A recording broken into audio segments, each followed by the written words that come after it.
Karim Khan, procureur à la Cour pénale internationale, traverse un moment particulièrement difficile. Une enquête a été ouverte pour faute présumée.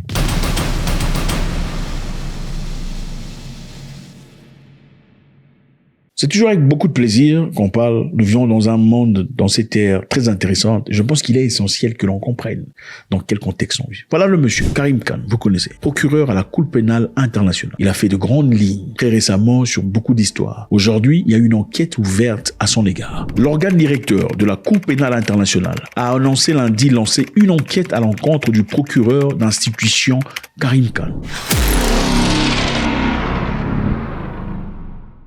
L'organe de surveillance de la Cour pénale internationale a annoncé lundi solliciter une enquête externe concernant une faute présumée du procureur de l'institution, Karim Khan.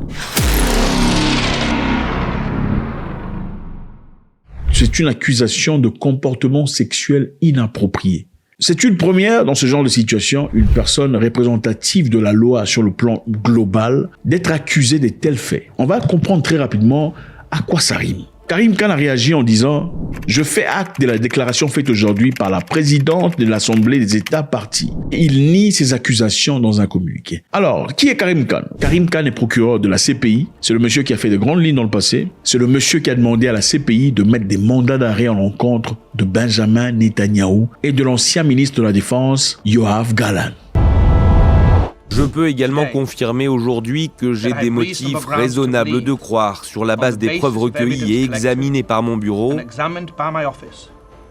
que le Premier ministre israélien Benjamin Netanyahou et le ministre israélien de la Défense Yoav Gallant portent la responsabilité pénale des crimes de guerre et des crimes contre l'humanité suivants, commis sur le territoire de l'État de Palestine à partir du 8 octobre 2023. Je pense que vous avez maintenant une idée. Mais ce n'est pas la première fois, parce que Karim Khan a aussi fait une demande dans le passé. Une demande d'arrêt international contre Vladimir Poutine. Une demande manifestement rejetée par la Russie, qui a aussi issu en retour un mandat d'arrêt contre Karim Khan. C'est une journée importante, peu importe son caractère historique ou non, ce sont les preuves qui comptent. Mais bien sûr, c'est aussi une journée triste, lorsqu'un chef d'État, commandant en chef d'un grand pays puissant et très important, membre permanent du Conseil de sécurité, est visé par un mandat d'arrêt. Personne ne devrait s'en réjouir. C'est un événement qui donne à réfléchir et qui montre que le droit n'est pas simple spectateur ou un concept absent. Au contraire, le droit doit contraindre certains comportements et aucun individu peut impunément commettre un crime pour lequel la Cour est compétente, en particulier les génocides, les crimes de guerre ou les crimes contre l'humanité. C'est donc une journée importante, la première fois que le chef d'État d'un membre permanent du Conseil de sécurité est inculpé. Cela montre également que le bureau évolue avec plus d'agilité dans un contexte de violence, de bombes dans la zone de guerre qu'est l'Ukraine. Alors rentrons dans le passé. Dans le passé, Karim Khan a demandé à ce qu'on arrête Poutine. Parce que pendant l'attaque russe en Ukraine, il y a une partie russophone ukrainienne, c'est-à-dire une région où on parle russe comme langue locale. Vladimir Poutine avait demandé à ce que les Russes déplacent les enfants russophones qui vivent dans cette région pour les envoyer en Russie. Pourquoi? Parce que cette zone était en guerre et que d'après les Russes, les Ukrainiens bombardaient de manière aveugle cette zone qui devenait extrêmement dangereuse pour les enfants. En bougeant les enfants dans la Russie, les Russes voulaient protéger la vie de ces enfants. Mais un mandat d'arrêt international avait été issu contre M. Vladimir Poutine pour avoir ordonné à ce que ces enfants soient déplacés de leur domicile vers un endroit beaucoup plus calme en Russie. Mais à l'époque, je vous rappelle, il a eu beaucoup de soutien venant des dirigeants mondiaux. It is so important that ICC should arrest warrant to President Putin with suspicions in this terrible war crime of children deportations.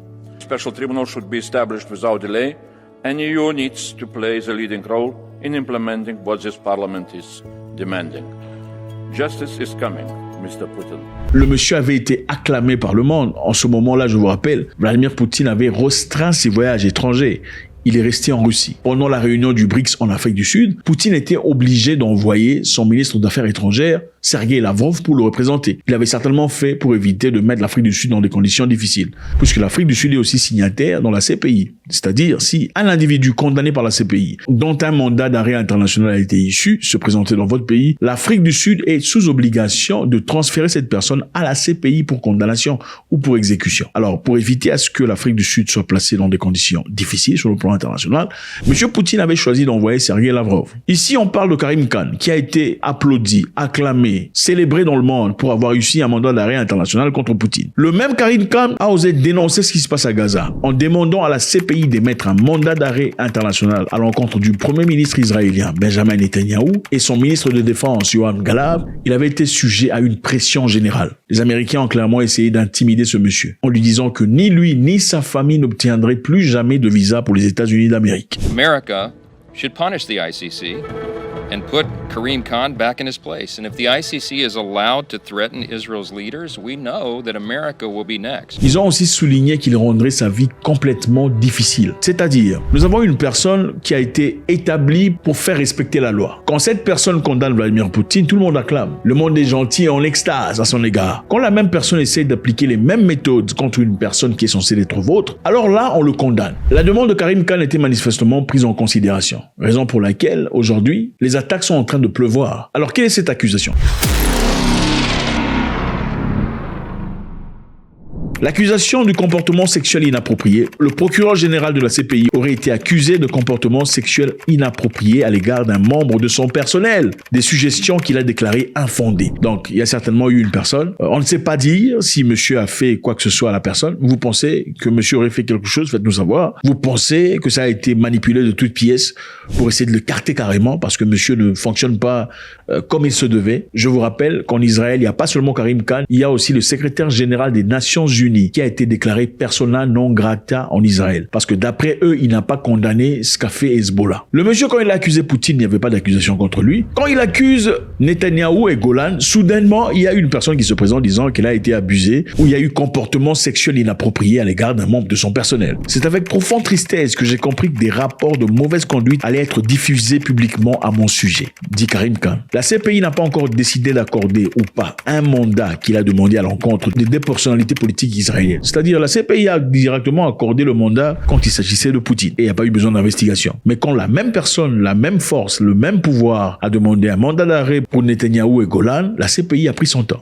Alors, je pense qu'il est essentiel de pouvoir comprendre et de nous dire, je veux savoir ce que vous en pensez parce que c'est une histoire très similaire. Il y a un monsieur au nom de Julian Assange. Je vous encourage d'aller visionner, il faut faire des recherches sur lui. C'est une personne très proéminente qui a créé un site internet, Wikileaks. Wikileaks était un site très fort où on mettait des éléments très perturbants pour les gouvernements. C'est-à-dire, par exemple, les actes que les Américains faisaient dans leur guerre, des choses que personne ne voyait. Les actes secrets, c'est-à-dire finir des civils, abuser des femmes, terminer des gens qui n'ont absolument rien à voir avec la guerre. En Afghanistan, dans beaucoup de pays, avaient généralement été exposés sur ce site internet. Et ceci avait exposé beaucoup de choses que les Américains avaient fait dans beaucoup de guerres. Au lieu de protéger cette personne, Julian Assange, sous le parapluie d'un journalisme libre, il avait été accusé de haute trahison. To be both perplexing and deeply troubling. Because while we do our best to quietly collect information on those who pose very real threats to our country, individuals such as Julian Assange seek to use that information to make a name for themselves. It's time to call out WikiLeaks for what it really is. A non-state hostile intelligence service often abetted by state actors like Russia. Julian Assange, qui avait exposé beaucoup de choses négatives à l'égard de beaucoup de pays de l'Ouest, avait cependant eu un mandat d'arrêt pour une accusation relativement sexuelle avec une jeune fille. On l'a accusé de viol. C'est une chose qu'il n'avait pas fait. Mais cette accusation l'aurait inculpé de sorte à être pris de force par le système de justice. Julian Assange s'est retrouvé réfugié dans l'ambassade de l'Équateur à Londres. Donc il a fui dans l'ambassade de l'Équateur pour pas qu'on l'arrête à Londres. Vous savez, les ambassades, généralement, vous ne pouvez pas entrer. Hein. C'est la propriété d'un pays étranger, même si c'est dans votre pays. Il était bloqué dans l'ambassade pendant 7 ans de sa vie, parce qu'il pouvait pas sortir. Sommes-nous en train de voir une accusation relative à la Julian Assange, où un procureur général, après avoir dit des choses qu'il ne fallait pas, est en train manifestement de subir une pression inouïe? Faites-moi savoir ce que vous en pensez, ou vous pensez peut-être qu'il a fait ça avec une personne. Enfin, je sais pas. C'est toujours avec beaucoup de plaisir de savoir ce que vous pensez. God bless.